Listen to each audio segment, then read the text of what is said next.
বদর যুদ্ধে ফেরেশতাদের অংশগ্রহণের বিস্ময়কর ঘটনা। আলী ইবনে আবি তালিব রাদিয়াল্লাহু তাআলা আনহু থেকে বর্ণিত, তিনি বলেন, বদর যুদ্ধের দিন আমি রাসূলুল্লাহ সাল্লাল্লাহু আলাইহি ওয়াসাল্লামের সাথে ছিলাম। আমি কিছুক্ষণ যুদ্ধ করছিলাম। তারপর রাসূলুল্লাহ সাল্লাল্লাহু আলাইহি ওয়াসাল্লাম কি করছেন তা দেখার জন্য ফিরে আসছিলাম।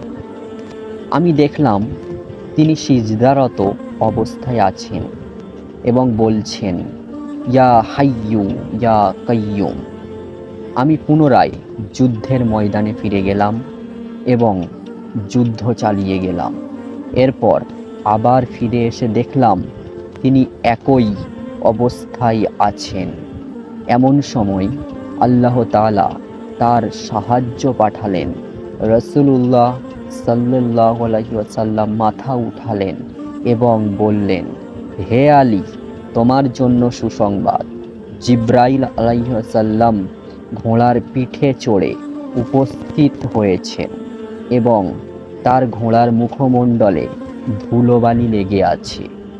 ইবনে আব্বাস রাদিয়াল্লাহু তাআলা আনহু থেকে বর্ণিত, রাসূলুল্লাহ সাল্লাল্লাহু আলাইহি ওয়াসাল্লাম বদর যুদ্ধের দিন তাঁবুর ভেতরে অবস্থান করছিলেন এবং আল্লাহর নিকট মুনাজাত করছিলেন। তিনি বলছিলেন, হে আল্লাহ, আপনি যদি এই ক্ষুদ্র দলকে ধ্বংস হতে দেন, তবে জমিনে আপনার ইবাদত করার মতো আর কেউ অবশিষ্ট থাকবে না। আবু বকর রাদিয়াল্লাহু তাআলা আনহু তার চাদর টেনে ধরে বললেন, হে আল্লাহর রসূল, যথেষ্ট হয়েছে। আপনার রব নিশ্চয়ই আপনার ওয়াদা পূরণ করবেন।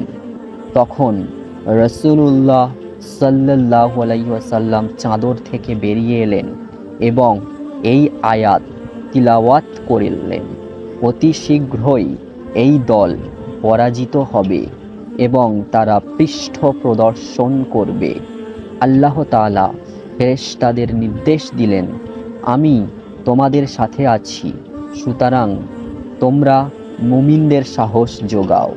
আমি কাফেরদের মনে ভীতির সঞ্চার করে দেব, সুতরাং তোমরা তাদের ঘাড়ের ওপর আঘাত করো এবং তাদের প্রতিটি জোড়ায় জোড়ায় আঘাত করো।